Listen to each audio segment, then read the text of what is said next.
ये कलयुग की घटना अभी हाल ही की।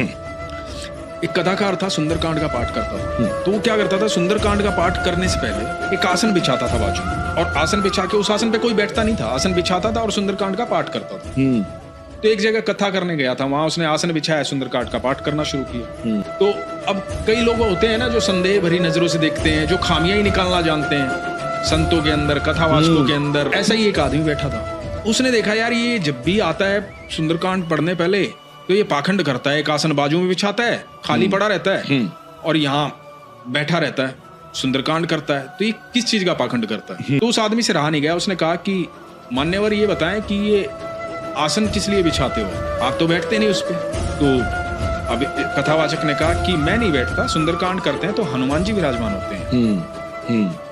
बोले अच्छा, तो हनुमान जी बैठते हैं यहाँ?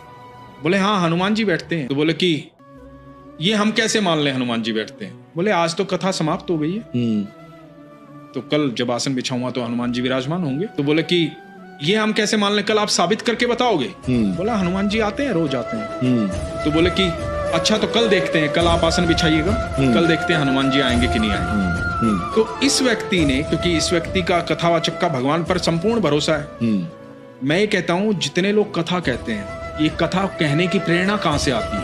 ये ईश्वर की मर्जी से ही आती है। बिल्कुल ईश्वर ने ही आपको ऐसी शब्दावली दी है, ऐसा शब्दकोश दिया, ऐसी वाणी दी है कि आप भगवान का बखान कर पाए। नहीं तो भगवान का बखान करना हर एक के बस की बात नहीं है। बिल्कुल।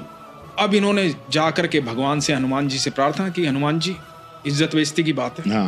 अब कल जब मैं आपको निमंत्रित करूं तो कल आपको आना पड़ेगा, मुझे पता है आप रोज आते हैं, लेकिन अब मैं कैसे उसको समझाऊं, मैं कैसे दिखाऊं कि आप आते हो? ये बात कह के वो अगले दिन सुंदरकांड का पाठ करने गया। वो आदमी आया था, इंतजार में था, उस आदमी के साथ साथ बाकी लोग भी इंतजार में थे। अब काफी लोगों को उसने कह दिया था कल हनुमान जी आएंगे और वो साबित करके बताएगा हनुमान जी आए हैं। तो और भी ज्यादा लोग आ गए थे कथा सुनने। तो अब सुंदरकांड का पाठ जब खत्म होने वाला था, तो जब खत्म होने वाला था तो उस आदमी ने पूछा कि भाई वो हनुमान जी बैठे हैं अभी? तो उसने बड़े विश्वास से कहा कि हाँ बैठे हैं। कैसे माने बैठे हैं?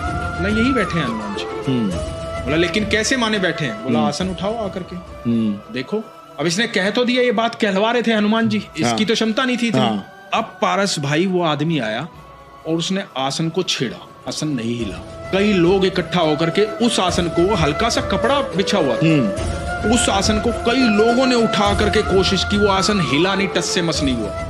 सब लोग वहां नतमस्तक हुए थे। तो ये बल है हमारे हनुमान जी का। एक बार राम जी का नाम लो, हनुमान जी वहां होते हैं। बिल्कुल।